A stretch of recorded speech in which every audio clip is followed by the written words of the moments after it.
तो आज के इस गहरे विश्लेषण में हम एक बहुत ही दिलचस्प टॉपिक पर बात करने वाले हैं। एक ऐसा विषय जो आधुनिक तकनीक की दुनिया की सबसे मजबूत और शायद सबसे ज्यादा बहस वाली नींव भी है। बिल्कुल सही कहा। आज बाजार में हर दिन नई प्रोग्रामिंग भाषाएं आ रही हैं। ऐसे में डेवलपर्स के बीच एक बड़ा सवाल उठता है कि क्या सी प्रोग्रामिंग भाषा सीखना, मतलब सी लैंग्वेज सीखना, आज के इस क्लाउड और एआई के दौर में भी जरूरी है। आज का हमारा मिशन यही समझना है कि क्या ये भाषा बस इतिहास का एक पुराना पन्ना बन चुकी है या फिर ये आज भी कंप्यूटिंग के कोर आर्किटेक्चर को चला रही है। और इस चर्चा के लिए हमारे पास कुछ बहुत ही बेहतरीन स्रोत हैं। हाँ, हमने 4 शानदार सोर्सेज लिए हैं। जैकब सॉर्बर, अमन बाइट्स और लो लेवल के काफी विश्लेषणात्मक यूट्यूब वीडियोज हैं। और साथ ही एक बहुत ही विस्तृत आर्टिकल भी है, the foundation of modern computing, the power of C. इस विश्लेषण का जो असली मकसद है वो सिर्फ ये रटना नहीं है कि कोडिंग कैसे की जाती है। बिल्कुल नहीं। इन सभी स्रोतों से जो सबसे बड़ी बात निकल कर आती है वो ये समझना है कि मशीनें बुनियादी स्तर पर काम कैसे करती हैं। एग्जैक्टली। क्योंकि जब सी भाषा की बात होती है तो चर्चा सिर्फ सिंटैक्स तक सीमित नहीं रहती। ये सीधे कंप्यूटर के हार्डवेयर, मेमोरी और प्रोसेसर के साथ संवाद करने के बारे में है। मतलब सॉफ्टवेयर की दुनिया में जो कुछ भी जादुई लगता है, उसके पीछे का असली विज्ञान क्या है, ये समझना जरूरी है। तो किसी भी बड़ी तकनीकी क्रांति को समझने के लिए उसकी डिजाइन के पीछे की सोच को समझना होता है। अमन बाइट्स के स्रोत में इसके इतिहास का जो विवरण है वो सच में बहुत दिलचस्प है। हाँ, सी भाषा का डिजाइन डेनिस रिची ने किया था 1970 के दशक के शुरुआत में, AT&T बेल लैबोरेटरीज में, राइट? हाँ बिल्कुल। और दिलचस्प बात यह है कि ये शून्य से शुरू नहीं हुआ था। इससे पहले एक बी भाषा हुआ करती थी। B language? हाँ, सी उसी बी भाषा के सिद्धांतों का एक रिफाइंड और ज्यादा पावरफुल रूप था। उस समय हार्डवेयर बहुत ही लिमिटेड हुआ करता था। तो डेवलपर्स को एक ऐसे टूल की जरूरत थी जो पोर्टेबल भी हो और फास्ट भी हो। इसी जरूरत ने सी को एक मिडिल लेवल स्ट्रक्चर्ड प्रोग्रामिंग भाषा का दर्जा दिलाया। ये मिडिल लेवल वाला कॉन्सेप्ट थोड़ा कंफ्यूजिंग हो सकता है। हाई लेवल और लो लेवल तो हम सुनते हैं। तकनीकी समुदाय में मिडिल लेवल का बहुत गहरा अर्थ है। इसका मतलब है कि यह असेंबली भाषा की तरह सीधे हार्डवेयर रजिस्टर्स और मेमोरी एड्रेस के साथ काम कर सकती है। मतलब लो लेवल की पावर। हाँ, लेकिन साथ ही इसमें हाई लेवल भाषाओं की तरह लॉजिक और स्ट्रक्चर बनाने की क्षमता भी होती है। ये तो एक परफेक्ट बैलेंस हुआ। बिल्कुल, यही संतुलन इसे सिस्टम लेवल प्रोग्रामिंग के लिए बेहतरीन बनाता है, जैसे ऑपरेटिंग सिस्टम का कर्नल डिजाइन करना और साथ ही परफॉर्मेंस इंटेंसिव एप्लीकेशन बनाने के लिए भी। आर्टिकल भी इसी बात को सपोर्ट करता है। आधुनिक ऑपरेटिंग सिस्टम्स का पूरा वजूद ही इसी पर टिका है। हाँ, यूनिक्स और लिनक्स जैसे सिस्टम्स जो आज दुनिया के ज्यादातर सर्वर्स और सुपर कंप्यूटर्स को चला रहे हैं, वे पूरी तरह से सी भाषा को अपनी रीढ़ यानी बैकबोन मानते हैं। क्योंकि ये हार्डवेयर के इतने करीब है कि सिस्टम के रिसोर्स और प्रोसेस मैनेजमेंट को सी से बेहतर कोई और आर्किटेक्चर शायद ही संभाल सकता है। मतलब इतने दशकों के बाद भी कर्नल डेवलपमेंट में इसका कोई रिप्लेसमेंट नहीं है। अभी तक तो नहीं। ठीक है, चलिए इसे थोड़ा डिकोड करते हैं। क्योंकि हर मजबूत तकनीक के आलोचक भी होते हैं। बिल्कुल। तकनीकी दुनिया में सी को लेकर शिकायतें कोई नई बात नहीं है। जेकब सॉर्बर के स्रोत में उन मुख्य शिकायतों का बहुत गहराई से विश्लेषण किया गया है जो अक्सर आधुनिक डेवलपर्स उठाते हैं। पहली शिकायत तो यही सुनने में आती है कि ये भाषा पुरानी हो चुकी है, जो कि एक बहुत ही सतही तर्क है। हाँ, सिर्फ उम्र के आधार पर तकनीक को खारिज करना सही नहीं है। लेकिन जो दूसरी शिकायत है वो आर्किटेक्चर के नजरिए से तार्किक लगती है। आधुनिक फीचर्स की कमी। एग्जैक्टली। ये एक मजबूत पॉइंट है। सी को जिस दौर में डिजाइन किया गया था तब मेमोरी और प्रोसेसिंग पावर की बहुत कमी थी, इसलिए इसमें कोई भी एक्स्ट्रा लेयर नहीं जुड़ी गई। हाँ, आज की भाषाओं में टाइप सेफ्टी एक स्टैंडर्ड बन चुका है जो मेमोरी करप्शन को रोकता है, लेकिन सी में ये नहीं है। और नहीं इसमें ऑब्जेक्ट ओरिएंटेड डिजाइन के लिए क्लासेस हैं, ना जेनेरिक डेटा टाइप्स हैं और ना ही एक्सेप्शन हैंडलिंग। और सबसे बड़ी बात गार्बेज कलेक्शन का ना होना। बिल्कुल, गार्बेज कलेक्शन का अभाव सबसे बड़ी चुनौती है।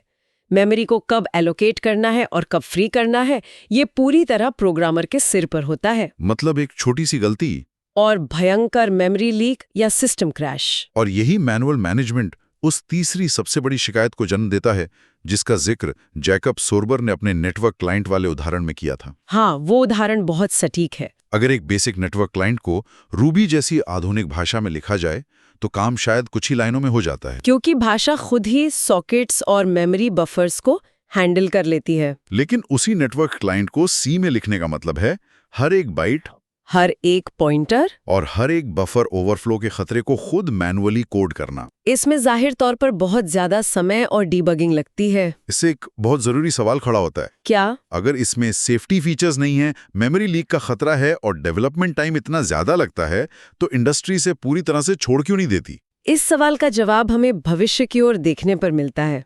आज टेक दुनिया में रस्ट जैसी नई भाषाओं को लेकर भारी उत्साह है। रस्ट के बारे में काफी चर्चा है आजकल। हाँ, रस्ट का दावा है कि वो सी जितनी ही तेज है और हार्डवेयर के करीब है। लेकिन उसका कंपाइलर बहुत स्मार्ट है। बिल्कुल, वो टाइप सेफ्टी और मेमोरी सेफ्टी की गारंटी देता है। जो काम सी में प्रोग्रामर की जिम्मेदारी है, वो रस्ट में भाषा के डिजाइन का हिस्सा है। इसीलिए शायद टेक दिग्गज अपने कुछ सिस्टम्स को आंशिक रूप से रस्ट में दोबारा लिखने की कोशिश कर रहे हैं। सही कहा। यहाँ आकर बात सच में बहुत दिलचस्प हो जाती है, क्योंकि इतने बेहतरीन विकल्प आने के बाद भी सी गायब नहीं हो रही है। एग्जैक्टली। इसकी असली ताकत उन जगहों पर है जहां हल्की और तेज होने से कोई समझौता नहीं किया जा सकता। Fast and lean.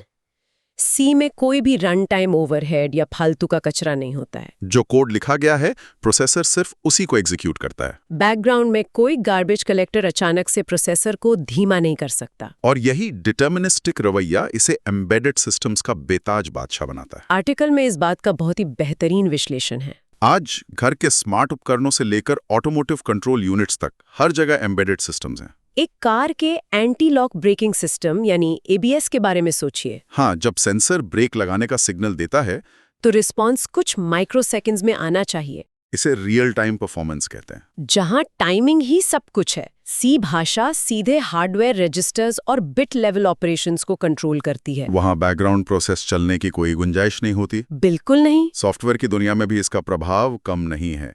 जेकब सॉर्बर के स्रोत से एक ऐसा फैक्ट सामने आता है जिसे अक्सर हम नजरअंदाज कर देते हैं। आधुनिक भाषाओं का असली इंजन। हाँ, जब डेटा साइंस या मशीन लर्निंग में लोग पाइथन में नमपाई जैसी लाइब्रेरीज यूज करके भारी लीनियर अलजेब्रा सॉल्व करते हैं, तो सतह पर लगता है कि पाइथन बहुत तेज काम कर रही है। लेकिन असल में अंडर द हुड पाइथन सिर्फ एक आसान इंटरफेस दे रही होती है। वो सारा जटिल और तेज गणितीय काम सी या C++ में लिखे गए प्री कंपाइल्ड बाइनरीज ही प्रोसेस कर रहे होते हैं। मतलब असली काम तो सी ही कर रही है। बिल्कुल। और इस बात को हाई परफॉर्मेंस कंप्यूटिंग यानी HPC के संदर्भ में देखना और भी जरूरी है। आर्टिकल भी स्पष्ट करता है कि साइंटिफिक रिसर्च या मौसम के पूर्वानुमान वाले सुपरकंप्यूटर्स में सी का कोई मुकाबला नहीं है। बड़े डेटा सिमुलेशंस में भी BLAS और LAPACK जैसी गणितीय लाइब्रेरीज और पैरेलल प्रोसेसिंग क्लस्टर्स के लिए इस्तेमाल होने वाला MPI, ये सब दशकों के ऑप्टिमाइजेशन का परिणाम है। इन सिस्टम्स में प्रोसेसर की हर एक क्लॉक साइकिल कीमती होती है। यही कारण है कि उच्च क्षमता वाली कंप्यूटिंग में सी आज भी कोर इंफ्रास्ट्रक्चर बनी हुई है। अब अगर हम इसके डिजाइन और आर्किटेक्चर की गहराई में जाएं, तो अमन बाइट्स के स्रोत से कुछ तकनीकी पहलू मिलते हैं जो सी को इतना शक्तिशाली बनाते हैं। बेसिक समझना बहुत जरूरी है। अगर कोई नया व्यक्ति से सीख रहा है तो शुरुआत कैसे होती है? सी फाइल्स हमेशा .c एक्सटेंशन के साथ सेव होती हैं। और इसमें .h एक्सटेंशन वाली हेडर फाइल्स जोड़ी जाती हैं। जैसे स्टैंडर्ड इनपुट आउटपुट के लिए stdio.h फाइल। और मेन फंक्शन का होना तो अनिवार्य है। हाँ, हर सी प्रोग्राम का एंट्री पॉइंट मेन फंक्शन ही होता है। और इसे रन करने के लिए GCC या क्लैंग जैसे कंपाइलर्स का इस्तेमाल होता है। और भाषा की सादगी देखिए, इसमें सिर्फ 32 कीवर्ड्स हैं। सिर्फ 32? हाँ। और 5 मुख्य डेटा टाइप्स हैं: इंटीजर, कैरेक्टर, फ्लोट, डबल और वॉइड। इनपुट आउटपुट के लिए printf और scanf का इस्तेमाल होता है। और लॉजिक बिल्डिंग के लिए वही जाने पहचाने इफ एल्स, स्विच केस और लूप्स। while, do while और for loops। और एरे की गिनती हमेशा 0 से शुरू होती है। ये तो हो गए बेसिक्स। लेकिन जब हम सी में मेमोरी मैनेजमेंट की बात करते हैं तो एक चीज का जिक्र आना लाजमी है। पॉइंटर्स। नए डेवलपर्स के लिए पॉइंटर्स अक्सर सिर दर्द बन जाते हैं। हाँ, लेकिन असल में ये वो चाबी है जो सीधे मशीन की रैम का दरवाजा खोलती है। पॉइंटर्स को समझना दरअसल कंप्यूटर मेमोरी के फिजिकल लेआउट को समझना है, राइट? में ऑपरेटिंग सिस्टम से कह रहा होता है, मुझे पता है कि ये डेटा चिप के किस हिस्से में है और मैं उसे सीधे बदल रही हूँ। ये कंट्रोल का एक ऐसा लेवल है जो आधुनिक भाषाएं डेवलपर से छिपा कर रखती हैं। और कर्नल डिजाइन में तो डबल पॉइंटर्स का जमकर इस्तेमाल होता है। Double pointers? हाँ, जहाँ पॉइंटर का भी एड्रेस सेव करना पड़ता है, जटिल लिंक्ड लिस्ट्स को बनाने और जोड़ने के लिए। इसी नियंत्रण का एक और बेहतरीन उदाहरण डेटा स्ट्रक्चर्स का डिजाइन है, खासतौर पर स्ट्रक्चर और यूनियन के बीच का अंतर। यह बहुत ही दिलचस्प कॉन्सेप्ट है। स्ट्रक्चर तो समझ में आता है जहां अलग अलग डेटा आइटम्स एक साथ जमा होते हैं, लेकिन जब मेमोरी बेहद लिमिटेड होती है, जैसे किसी वॉशिंग मशीन के माइक्रोचिप में, यूनियन का कॉन्सेप्ट गेम चेंजर साबित होता है। बिल्कुल, यूनियन में अलग अलग डेटा टाइप्स एक ही मेमोरी लोकेशन को शेयर करते हैं।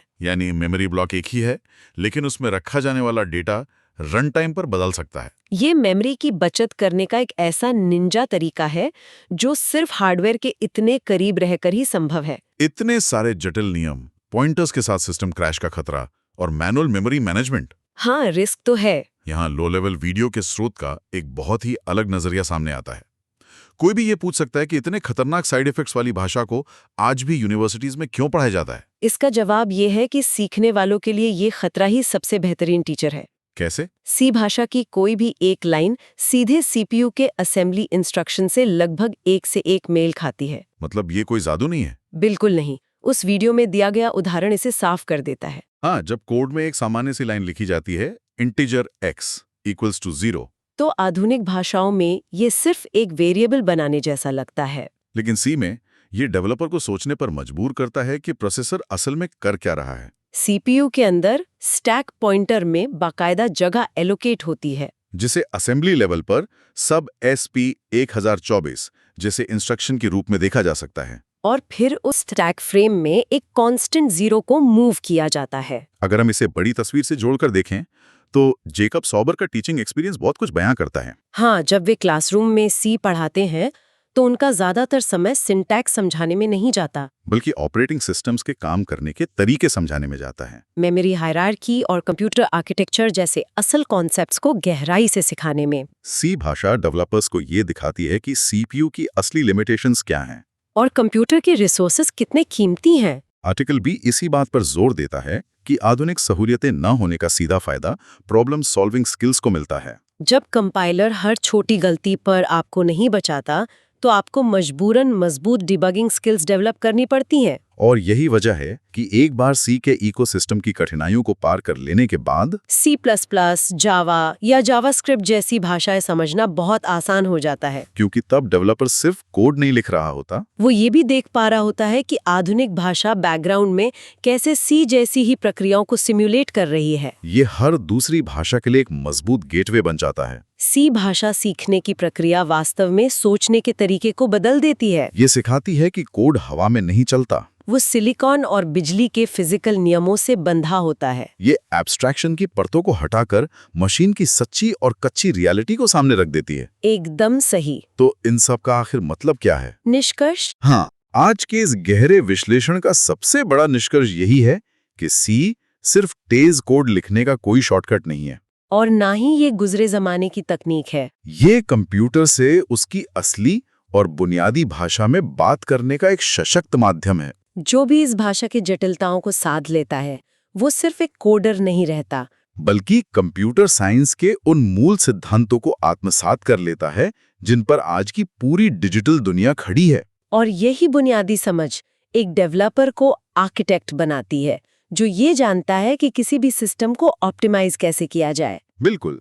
जाने से पहले एक ऐसा विचार सामने रखना बहुत जरूरी होगा जो तकनीक के भविष्य को लेकर एक नई बहस छेड़ सकता है। कौन सा विचार? आज की चर्चा में ये बात साफ हो गई कि सी भाषा हमें हार्डवेयर के कितने करीब ले जाती है। हाँ, और इसके वो पहलू जहां सब कुछ खुद मैनेज करना पड़ता है, वही असल में एक मजबूत प्रोग्रामर का निर्माण करते हैं। इसमें कोई शक नहीं है। लेकिन आज जब हम उस दौर में प्रवेश कर रहे हैं जहां एआई अभूतपूर्व गति से आगे बढ़ रहा है, तो एक बड़ा सवाल खड़ा होता है। भविष्य में जब एआई हमारे लिए ये सारा लो लेवल पॉइंटर्स और मेमोरी मैनेजमेंट वाला जटिल सी कोड खुद ही लिखने लगेगा और उसे ऑप्टिमाइज भी करने लगेगा, तो क्या आने वाली पीढ़ी के प्रोग्रामर्स ये पूरी तरह से भूल जाएंगे कि एक कंप्यूटर असल में बुनियादी स्तर पर काम कैसे करता है? ये बहुत ही गहरा सवाल है। क्या एआई द्वारा दी गई इस सहूलियत की कीमत हमारी वो बुनियादी समझ होगी जिसने दशकों तक आधुनिक कंप्यूटिंग की नींव को संभाल कर रखा था? ये निश्चित रूप से एक ऐसा विचार है जिस पर तकनीकी समुदाय को गंभीरता से सोचना चाहिए, क्योंकि सहूलियत और बुनियादी ज्ञान के बीच का यह बैलेंस ही कंप्यूटिंग का भविष्य तय करेगा। इसी विचारोत्तेजक सवाल के साथ हम आज के इस गहरे विश्लेषण को यहीं विराम देते हैं। इस जटिल लेकिन बेहद जरूरी तकनीकी चर्चा का हिस्सा बनने के लिए बहुत बहुत धन्यवाद।